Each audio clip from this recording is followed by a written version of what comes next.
At around 10 p.m. on Friday, January 8th, I saw a tweet by another smaller Twitter account saying that the account at Stonetoss Comics had been banned. I clicked on the link to that account, and it led me to a page which said that the account had been banned for violating Twitter's rules of service. Naturally, I took this as sufficient evidence that the infamous neo-Nazi artist the account was named after had been banned from Twitter. This news came in a wave of other notable bans from far-right social media influencers. And of course, our soon-to-be former president, Donald Trump. We'll come back to him later, but for now, what's important is that Twitter was banning several prominent far-right accounts. So that context, plus seeing at Stonetoss Comics being banned, led me to believe that Twitter had banned their official account. So I tweeted out celebrating that Stonetoss had been banned. I did the whole crab rave bit and everything. And let me be clear, I was absolutely celebrating that someone was being deplatformed off of Twitter. This is an open racist, transphobe, and neo-Nazi. He has made comics alluding to race-realism, where he compares black people to pit bulls, comics alluding to explicitly anti-Semitic conspiracy theories, and comics where he makes fun of the nature of trans suicide, which is uniquely awful, since every study on the issue shows that the main reason trans people commit suicide is because of social harassment just like this. Normally, the reason Stonetoss is able to evade TOS violations is because he can couch his ideas in just enough plausible deniability to defend himself. Oh, I'm not a racist, transphobe, Nazi. If you're reading that into here, that's your fault. This will become relevant again later, but sometimes he also lets himself slip just a bit too much and exposes what he really believes. Like, for example, when he tweeted out, "Daily reminder that the correct response to people accusing someone of being a racist or a Nazi isn't, but is he really? It's actually, so what?" He had to delete this tweet shortly after because he let the mask slip a bit too much. But we know what his intentions are. He intentionally spreads bigoted and far-right ideas under just enough deniability to stay on Twitter, most of the time. If you want even more evidence of this, another content creator, ThoughtSlime, did a video covering Stonetoss extensively, and there's also a subreddit thread where evidence that Stonetoss is a neo-Nazi is documented extensively. I would suggest that you go check those out, links in the description. So, when I saw that the account at Stonetoss Comics had been banned in the midst of other prominent far-right bans on Twitter, I tweeted out, "Stonetoss is gone." And I celebrated, thinking that Twitter finally saw through Stonetoss's bit and banned him for violating their terms of service against spreading hate towards protected groups and for being the out-and-about neo-Nazi that everyone knows that he is. And this tweet absolutely blew the fuck up. Like, for context, I have about 10,500 followers on Twitter, and I normally get an average of a couple hundred likes per tweet. Within just a couple hours, this tweet had well over 10,000 likes. Like, holy fuck. Early on, some responders pointed out that the account at Stone_Toss was still up on Twitter. Given the fact that this person is, again, an actual neo-Nazi, I assumed that the account that was banned was either his main account or one of his alternate accounts. To be clear, at this point, there's still no way to know if this other account was run by Stonetoss, and it's very likely that it was run by him as a way to be able to post more of his explicitly bigoted content. But after the tweet got about 10,000 likes, Stonetoss came into the replies under the account at Stone_Toss and basically started playing up the, "Oh, that account totally wasn't me, and also look how stupid you are for thinking that it was" card. Naturally, I didn't believe him. He is a compulsive liar and denies ever spreading the messages that we all know he does in his comics. Later on that same night, he made the claim that my community is full of pedophiles, and he guaranteed it. When I confronted him about it, he lied and pulled the card he always does and said that I read that message into his text, even though it's absolutely clear what he was saying. So when he said that the banned account wasn't him, I didn't buy it. I decided to do some follow-up research with my community into the account that was banned. What we found was that on Stonetoss's official website, stonetoss.com, there was no reference to the at Stonetoss Comics account, and only the at Stone_Toss account was linked to his site. Again, to be clear, this account could have been and likely was run by Stonetoss as another way to spread his bigoted content. But I also took this as sufficient evidence to prove to me that at minimum, the banned account was not his main account. So I decided to do the honest thing and take down the tweets where I said that his main account was banned and put out a formal apology. Even though this was and continues to be one of the worst people on Twitter, I care about being intellectually honest and ensuring that if I am shown to be wrong by evidence contrary to my views, that I change my mind and make any necessary public acknowledgments. Now, question. Let's say, for the sake of argument, that you're in Stonetoss's position. Someone who made a post about you not only took down the post, but made a public apology for having relied on any misinformation. Seeing this, you, A, have an ounce of humanity in recognizing a genuine apology and let bygones be bygones? Or B, do you take the opportunity to double down and send your entire bigoted audience of over 100,000 people to harass an account with less than a tenth your size? At this point, you should already know the answer. Stonetoss doubled, tripled, and quadrupled down on harassing me and sicking his audience on me. Over the next several hours, he and his followers started making tweet after tweet talking about the fact that I do research and vaguely gesturing at the idea that because I publicly acknowledged I was wrong about something in the face of evidence contrary to what I previously believed, that somehow my credibility as a researcher is thrown into question. Because apparently researchers are never allowed to be wrong about anything, or if they are, they can just never admit when they're wrong and should just stand by their wrong beliefs instead of being honest with the evidence. The fact that this is what Stonetoss and his followers think research is says a lot about their worldview in comparison to mine. In response to one of Stonetoss's many tweets where he is sicking his audience on my account, I made this exact comment of how apparently it's a bad thing to them that I have a worldview organized around actually changing my mind in the face of contrary evidence. Because Stonetoss didn't care about the fact that I said something that was wrong about him. He never did. He only cared about sending his audience of 100,000 bigots to harass a trans woman on Twitter. This is evidenced by the fact that after I apologized and he had nothing that he could criticize me for, this is when he made the accusation, without any evidence, that my community is full of pedophiles. Remember that from earlier? The reason he made that accusation is clear. Because he could no longer justify sending his audience to harass me on some flimsy basis that I somehow acted dishonestly since I formally apologized for my prior tweets. He had to find some other excuse to send his audience after me. He never cared about the truth. He only cared about causing me harm. This is also evidenced by the fact that in another tweet where he continues to ignore my apology and acknowledgement that I was wrong, he also decided to openly misgender me by directly referring to me as a fella. Now, some of the trolls who are watching may try commenting, how in the hell is that misgendering? This is just some woke PC police trying to silence perfectly reasonable speech. And, yeah, this is a ridiculous argument made entirely in bad faith. Not only does every major credible source define fella as explicitly referring to men or males, and not only are we talking about someone who, again, has spread explicitly transphobic content, but this is just also on par for how Stonetoss operates. He intentionally spreads content with the goal of harming people, especially minorities, and tries to have just enough plausible deniability to say that he wasn't. This is not a situation where he just happened to use a term that is almost always used to refer explicitly to men and made an honest mistake of misgendering a trans person. This is a situation where he was fanning his transphobic following to harass me even after I had taken down the original tweet and he had no other reason to criticize me. We know this is the case because even in the tweet where he replied to me after I started reporting him, he not only completely ignored the allegation that he misgendered me, the basis for the report in the first place, but he also chose to specifically not gender me correctly. In fact, he never gendered me correctly in any of the interactions with him on Twitter whatsoever. These are not the actions of someone just making an honest mistake. They're the actions of someone who is trying not to get caught red-handed. We also know what his intentions were because all throughout the night, I had to block and report fan after fan of his who came into the replies just to harass me.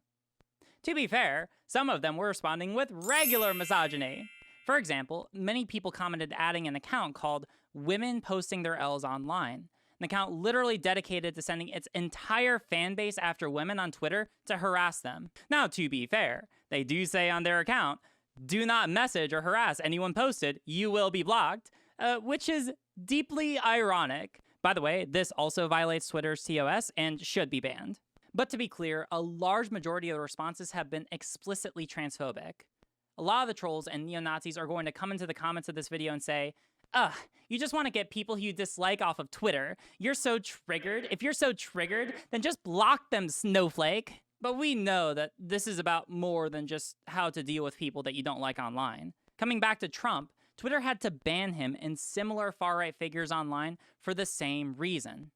Because they spread misinformation, propaganda, and bigotry that increase the likelihood of their followers to take action offline. Surprisingly, it turns out that when you constantly spread the lie that the election was stolen from you and that your followers should never surrender, that your followers may become slightly more likely to storm the capital of our nation and literally attempt a coup d'etat. We will never give up. We will never concede. It doesn't happen. You don't concede when there's theft involved.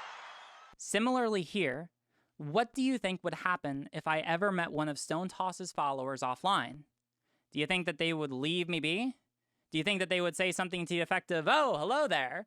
I appreciate that you apologized and took down the tweet that you made about Stonetoss. You did the right thing, and that's so hard to find online nowadays." Or do you think that they would harm or even murder me like so many other trans people are today? According to every reputable source, trans people face vastly disproportionate amounts of violence and murder to the general population. And the causes of that violence are people like Stonetoss who normalize hate against trans people and who send their audiences to harass trans people online. Now, I know that there are some people, even those who are on the left, who may make an argument something to the effect of, "Listen, Riley, I know that what Stonetoss is doing is absolutely awful, but asking Twitter to come in and remove him from the platform runs a dangerous risk of Twitter banning any political influencer, including left-leaning or progressive advocates." I strongly disagree with this argument. I do agree that Twitter should not just start censoring and removing political accounts just because they hold views which fall slightly outside the Overton window of most political discussion. What I do believe is that Twitter should deplatform influencers who actively recruit and foster communities which are statistically more likely to cause harm to others. We all know what happens if we allow these influencers to reach and radicalize wider audiences. We get Unite the Right, we get the Christchurch shooting, and we get the events in DC where people bearing Trump and Confederate flags stormed our Capitol and attempted to usurp our democracy. This is not about deplatforming people who have inherently right-leaning political views. This is about deplatforming dangerous influencers who intentionally foster followings that are more likely to cause harm against others offline. Regardless of your political views, nobody who intentionally fosters this kind of community should be afforded access to larger online spaces where they can radicalize people to take these kind of actions. And as with most social media platforms, having the ability to use Twitter is not protected by the First Amendment right to freedom of speech, despite what many people online would have you believe. Users on Twitter are there at the discretion of the company itself, and companies have the right to remove them from their platforms, for example, for violating their terms of service. Now, if we want to get really atomistic, this goes to the issue of positive versus negative liberties. Positive liberties being your freedom to affirmatively take advantage of certain rights, negative liberties being freedom from regulations for certain actions. In order to achieve the maximization of positive liberties for everyone in society, that necessarily means that people cannot have some negative liberties. In order to live in a society where we can have the positive right to enjoy driving on safe roads, that does mean removing the negative liberties of drivers to be able to be free from regulation of drinking and driving. In order to live in a society where we can have the positive right to enjoy not living in a pandemic-stricken country, that does mean removing the negative liberties of people to be free from laws requiring people to wear masks. In order to live in a society where we can have the positive right to know that we will not be discriminated against on the basis of our skin color by institutions, that does mean removing the negative liberties for those institutions to treat people disparately because of their skin color. And in order to live in a society where anyone of any gender has the positive liberty to be free from disparaging treatment due to their gender identity, that does mean removing the negative liberties of people to be able to engage in targeted harassment and discrimination against people on the basis of their gender identity. This is especially relevant here. Some people might think that this is just an issue to be hashed out in the free marketplace of ideas. And if Stonetoss acted in the wrong here, then his followers would realize that, and just as rational actors do, would realize the errors of their ways and unfollow or even block Stonetoss. But we know this is not how this works out in real life. If that were the case, then Stonetoss and neo-Nazis like him wouldn't have a following in the first place, because the ideas that they spread are not only bigoted and harmful, but they're often just wrong. Whenever Stonetoss makes a race-realist comic comparing black people to pit bulls by some inherently violent nature, and whenever he makes a comment spreading the conspiracy that the world is secretly controlled by the Jews, and whenever he makes a comment spreading the falsehood that trans people stand up for themselves not because being misgendered and dehumanized normalizes violence against us, but because we're triggered snowflakes enlisting the PC police, he is just spreading lies. We know that Stonetoss and his audience do not care about the truth. They just care about kicking down at minorities. And when we're talking about a neo-Nazi with over 100,000 followers on Twitter versus a trans person with less than a tenth of the size of his following, this is not a fair and equal free marketplace of ideas. It's mob harassment. Another strong example for why this is the case is that there were many people who came into that tweet thread where I, again, apologized for relying on bad information and told me to take the L. Doesn't that just sound a little weird to you? Coming into a thread where I am acknowledging that I was wrong and telling me to take an L? If what they really wanted was for me to apologize and say that I had been wrong, I already did that. It's almost as if they didn't want an apology. It's almost as if they don't care about the truth. It's almost as if they just wanted a trans woman on Twitter to suffer. Some of those people explicitly responded, making fun of trans suicide. My guess is that what a lot of those people really wanted was for me to break under the weight of that harassment and to take my own life. This especially makes sense when discussing the theory of stochastic terrorism. Now, stochastic terrorism is the social theory where dangerous influencers may not say directly harm X person, but they will spread content often framed as lighthearted, entertaining, rebellious, and fun, and which will fundamentally obscure the impact that content has on vulnerable and underrepresented populations, such as the LGBTQ community, women, immigrants, and people of color. This has been previously studied by the Data and Research Institute looking at YouTubers, but this applies perfectly here as well. A large far-right influencer creates seemingly lighthearted and entertaining content which normalizes disparate treatment of particular minorities. Stonetoss has made multiple comics making fun of trans suicide, so it's absolutely no surprise that that's where his audience would go. And if you want another prominent example of recent stochastic terrorism, don't look any further than Trump's statements the day that his followers stormed the Capitol. I know that everyone here will soon be marching over to the Capitol building to peacefully and patriotically make your voices heard. Today we will see whether Republicans stand strong for integrity of our elections, but whether or not they stand strong for our country. Our country. Our country has been under siege for a long time. Note that technically, he never actually said for his followers to do the things that they did. But looking back now, no reasonable person would say that he is not responsible for inciting his followers to commit one of the largest attacks against our democracy in history and break our record for conflictless transitions of power. To be clear, these tweets are in direct violation of Twitter's policy against harassment. The reason that Stonetoss has made as far as he has on Twitter is because he's normally able to do better at hiding his true intentions and views behind a slight veneer of plausible deniability. But just like when he tweeted, "So what if people are racist or Nazis?" he let his guard down too much here as well. Even today, January 9th, as I record this video, he tweeted out, People think being racist means that you can't be a nice person. And like, fam, what can I say but yikes?